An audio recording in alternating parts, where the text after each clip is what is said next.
Assalamualaikum warahmatullahi wabarakatuh. Kali ini kami akan menyampaikan hasil review buku yang berjudul Jejak Langkah yang merupakan karya dari Pramudia Anantatur. Jejak Langkah merupakan novel ketiga dari Pramudia Anantatur. Novel ini menceritakan tentang awal munculnya gerakan sosial modern di Hindia. Jejak Langkah merupakan novel ketiga dari tetralogi buruh yang diterbitkan pada tahun 1985 dan sudah dicetak sebanyak 9 kali dan diterbitkan oleh Lentera Dipantara. Novel ini sudah beberapa kali diterbitkan oleh berbagai versi, misalnya edisi Amsterdam dengan judul Fosforen pada tahun 1989 sampai dengan 1991. Ada pula edisi Jerman dengan judul Spur der Strijd pada tahun 2002 dan sebagainya. Tetralogi ini mengambil latar belakang dengan gerakan nasional pada era kolonial. Jejak Langkah menceritakan gerakan perlawanan yang dilakukan pribumi. Kisah Minke dalam Jejak Langkah dilatar belakangi tempat di Betawi, tempat ia melahirkan dan menjalankan Medan Priai, medan pertama di Hindia. Jejak Langkah mengisahkan benih-benih awal pergerakan nasional Indonesia. Melalui Minke, pembaca diperlihatkan proses lahir dan berkembangnya organisasi-organisasi generasi pertama pergerakan kaum pribumi di Hindia. Aung San Mei, istri Minke, adalah seorang organisator ulung untuk kalangan Tionghoa nasionalis yang menentang kekaisaran Cina. Tatkala Mei akhirnya meninggal, Minke justru baru mulai bergerak ke arah yang diinginkan istrinya.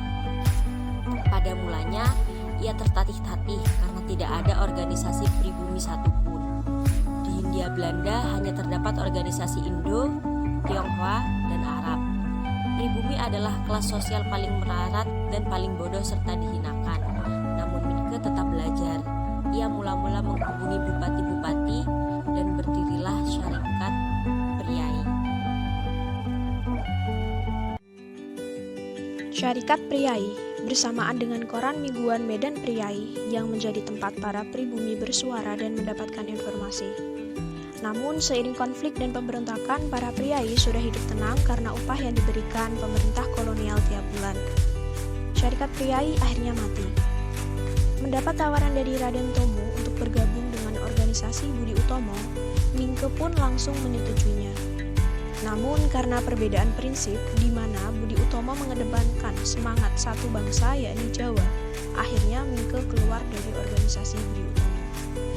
Setelah itu Minke sendiri mulai mendirikan organisasi baru, yaitu Syarikat Dagang Islam atau SDI, yang dibangun karena melihat ekonomi Hindia Belanda yang dikuasai Syarikat Dagang Kelompok dan Pribumi. Pada 1909, Tirto mendirikan Syarikat Dagang Islamiyah atau disingkat SDI. Bagi Tirto, kesadaran akan pentingnya berdagang lebih dari soal memenuhi kebutuhan sehari-hari. Berdagang adalah bentuk kemerdekaan. Kita mesti ambil perniagaan yang dilakukan oleh bangsa asing. Kita anak negeri mesti jadi sendiri. Mesti bisa menggunakan uang bank buat digunakan jadi modal dalam segala rupa perniagaan.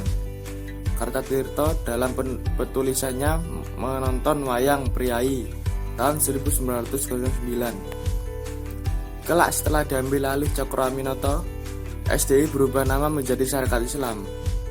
Setahun kemudian, ia diasingkan ke Teluk Betung, Lampung, karena mengkritik salah seorang aparatur pemerintah Hindia Belanda terlalu keras. Pengasingan selama 2 bulan itu justru mengasah ketajaman pena Tirto.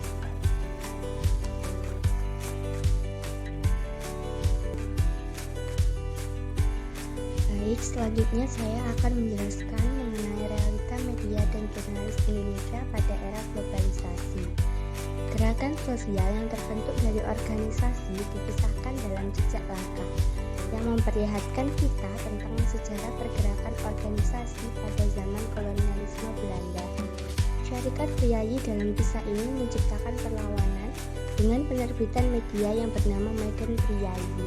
Media ini menjadi wadah bagi kaum pribumi untuk melawan melalui media jurnalis. Jejak Langkah mendeskripsikan bahwa media pada saat itu dapat menjadi alat perlawanan terhadap kolonialisme Belanda. Jurnalis memperjuangkan hak-hak kaum pribumi melalui media Medan Priayi.